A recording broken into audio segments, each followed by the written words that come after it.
When I got home, I sat in my car for about 20 minutes, just thinking about this whole papers and dreamscape thing, and decided I wanted some answers. I got out of my car, went into the house, found the phone book, looked up the number to B&B Music and called it. It rang 2 or 3 times, then Ricky's dad picked up. "Hello, thank you for calling B&B Music. How can I help you?" he said. "Hey, Mr. Bellington, this is Mikey Z. I was just in there talking to your son Ricky."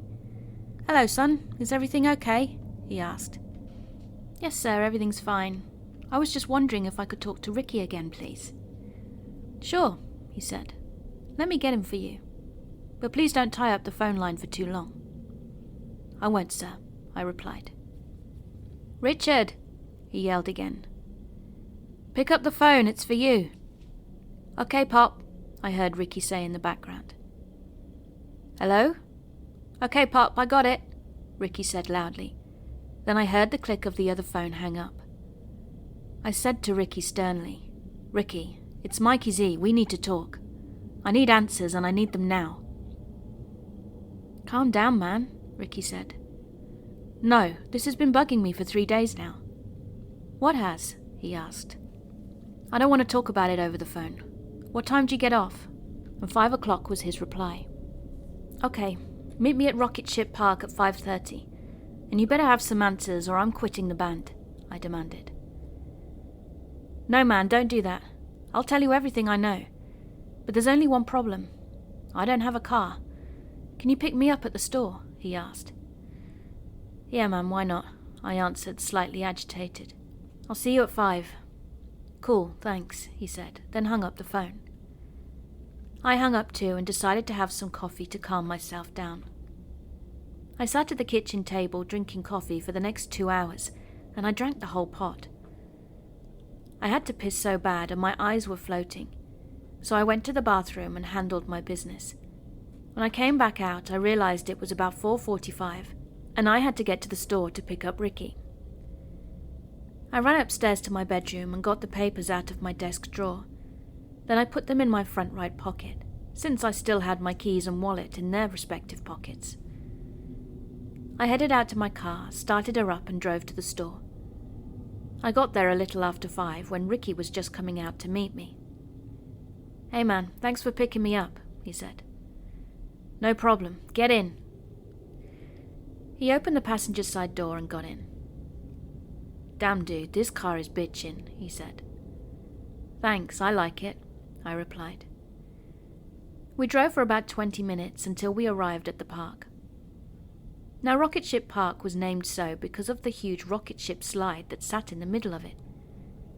There are various swings and climbing structures for kids to play on, as well as a picnic area, a volleyball net, a nature trail and an exercise course. It's a great place to take your kids during the day, and I actually used to take my niece and nephew there all the time. But at night it's a totally different story. That's when all the drug addicts and drug dealers take over. But you don't really care about that. Anyway, we arrived at the park, got out of the car and sat at the picnic area. Ricky lit up a smoke, and that's when I noticed the snake tattoo on his right bicep. I thought nothing of it though and began speaking. "I don't mean to sound harsh, dude, but some really strange stuff is happening lately." "I know, right?" he said. "You don't understand though," I continued. "When I met all 4 of you at the church, you gave me 2 pieces of paper." I then reached into my right front pocket and pulled out the papers. "These papers, Ricky." I shook them furiously in his face, then slammed them down hard on the picnic table. "Whoa, easy dude, you're freaking me out," he said nervously. "Now," I said sternly. "If the church, the forest, and all that was fake, an illusion, some messed up crap created by that little demon bastard, then how did I bring these papers out of it and back into the real world?" "Seriously, dude? That's what you're so psycho about?" "It's simple, man. I had those papers in my pocket when I died. Therefore they came with me into the dreamscape. They're from the real world. That's how you could bring them out," he said, sighing with relief. "Why did you have a song list and an address in your pocket, though?" I asked. That might be a song list to you, but to me it's a set list of the songs we were going to play at our first gig next week. I didn't mean to give you the address. That's the address to the club we're playing at. I'm going to need that back, actually. I gave Ricky the address back, as I had already memorized it anyway. 215 Stadium Street. That's easy enough to remember. Then what's the address to the warehouse we're practicing at? I asked. I don't know, dude, but if you pick me up tomorrow, I'll show you how to get there, he said. All right, cool. Do you have any more questions? No, that's about it, I said. Cool. Let's go play on the playground then, he said.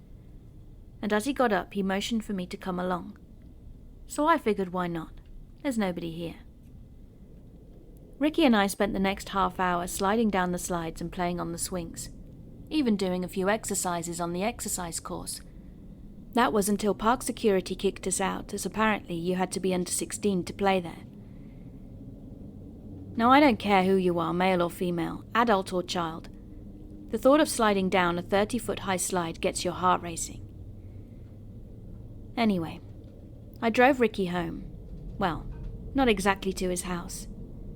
He told me to let him out at the corner and he'd walk the rest of the way, which I found kind of odd. But I said okay regardless, then went home.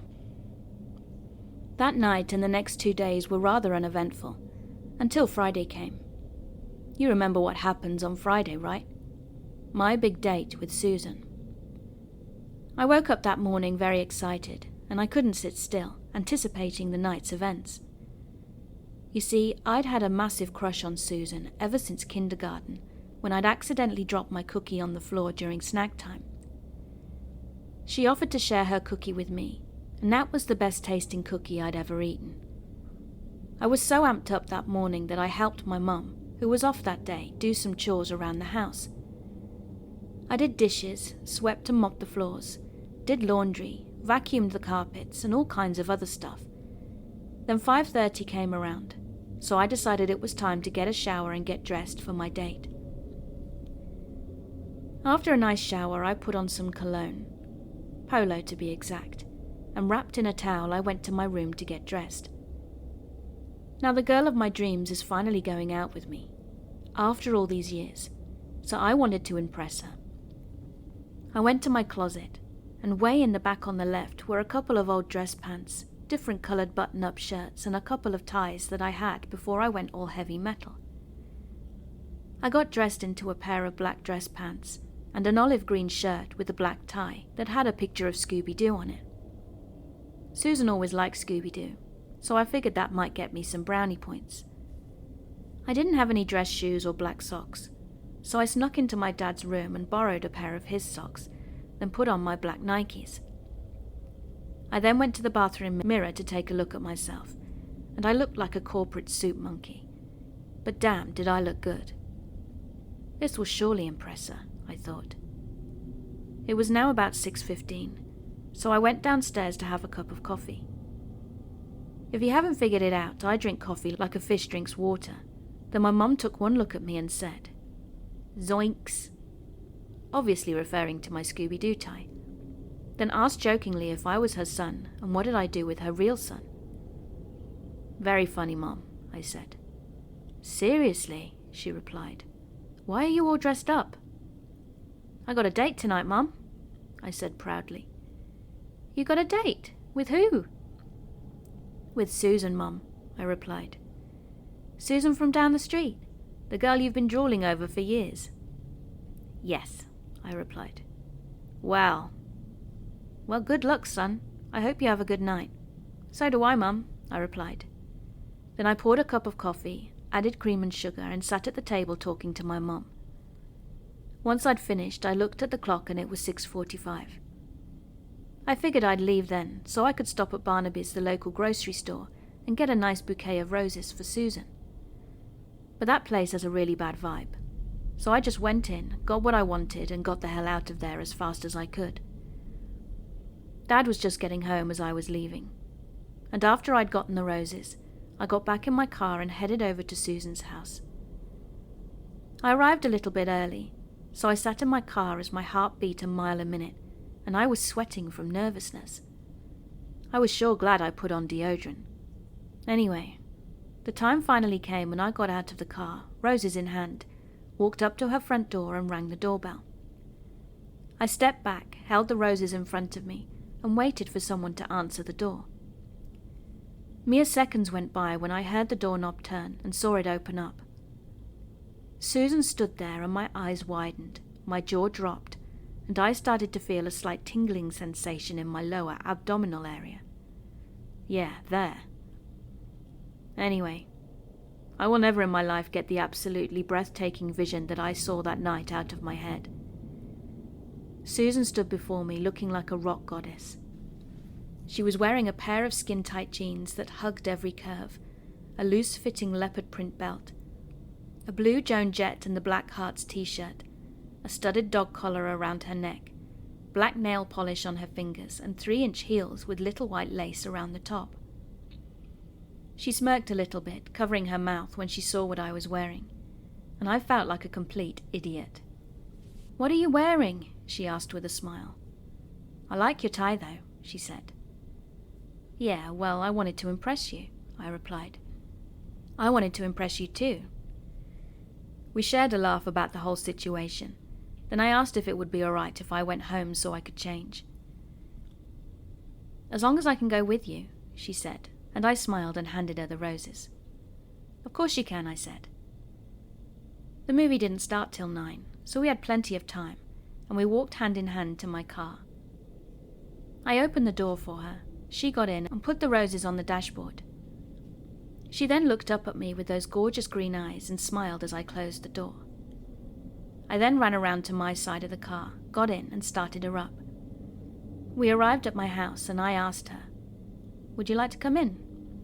"Sure," she replied. So we both got out and headed into the house. My mother was sitting on the couch watching another talk show. She really loves her talk shows. And she looked up, surprised. "Hello," Susan said. "Hello, Susan, you look nice," my mum replied. "Excuse me, Mum, I have to go upstairs and get changed real quick."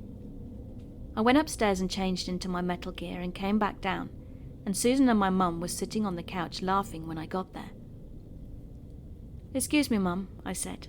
"Are you ready to go, Susan?" "Yep," she replied. "Good night," she said to my mum, and we made our way out. We drove to the movie theatre and I let Susan pick what we were going to watch, so of course it was a chick flick. Murray's or Marty's or Murphy's, something like that. I don't really remember, but romance is what we saw. It wasn't really my type of movie, but we held hands. I fed her popcorn. I put my arm around her and she put her head on my shoulder, so it was worth it. After the movie, she said that her parents had gone out of state to visit a sick relative and that she would be home all alone and invited me over. Now, as I said before, I'm not going to get into the details of what happened out of respect for her, but I'll just say that when I left, I gave her my Scooby-Doo tie and had a huge smile on my face, as well as an overwhelming urge to listen to Joan Jett and the Blackhearts. I drove home, and by this time my parents had already gone to bed. So I went upstairs to my room, put Joan Jett's I Love Rock and Roll cassette in my boombox, pressed play and laid down on my bed, reliving the experience I just had with Susan. I couldn't stop smiling, and I must have fallen asleep at some point, because I had the most messed up dream that I've ever had in my whole entire life. I dreamt that I was laying on a blanket with Susan in the middle of a bright green meadow, birds chirping, the sun shining with a slight breeze in the air, and we held hands and stared up at the clouds. It was so peaceful. She sat up and leaned over, as if she was going to kiss me. So I closed my eyes and waited to taste her warm lips. With no kiss after a few seconds, I opened my eyes to see the hideous, grotesque face of the old man, with his mouth wide open, those razor-sharp teeth inches from my face, as his tongue did that rattlesnake thing only a hair's width away from my lips. I closed my eyes and screamed, and when I opened them again, I was at a church standing at the pulpit. The wind was blowing hard inside the church, with dust and debris flying everywhere. Violent bursts of fire began shooting up from the floor, one right after the other, until the whole pew area was burning down. Suddenly I felt a sharp pulling sensation on my wrists and the tops of my feet, and my arms then shot up to the ceiling, my legs kicking and thrashing about, knocking over the pulpit, and I watched as it fell into the burning flames. I then looked up at my wrists and then down at my feet, and I saw little pieces of string pulling tightly on my skin. I blinked my eyes and looked again, and it wasn't string. It was my veins. Someone or something was controlling all of my movements like a marionette doll. I screamed again and woke up for real, in my bedroom, curled up in a ball. I was screaming my brains out and sweating like a pig, and my overhead light was still on. I wasn't sure if I was still dreaming or not, so I rolled out of bed, hitting my head on the nightstand and falling to the floor, and that hurt like a son of a bitch. I wasn't dreaming anymore. I looked at the clock on my nightstand and it was 3:48 a.m., the witching hour. I got off the floor, walked downstairs, put on a pot of coffee and waited for it to finish brewing. Then I made a cup of coffee and sat on the couch in the living room, grabbing the Bible that my parents kept on the table. Even though I was doomed to burn in hell, and I didn't have a soul, I figured, what could it hurt, right?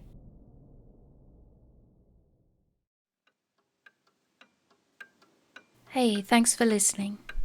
I hope you enjoyed my video. And if you did, could you please give me virtual hugs by subscribing and clicking that notifications button. I also have a Patreon page and YouTube channel membership if you'd like to support me further. Thank you again for being here. Keep being creepy.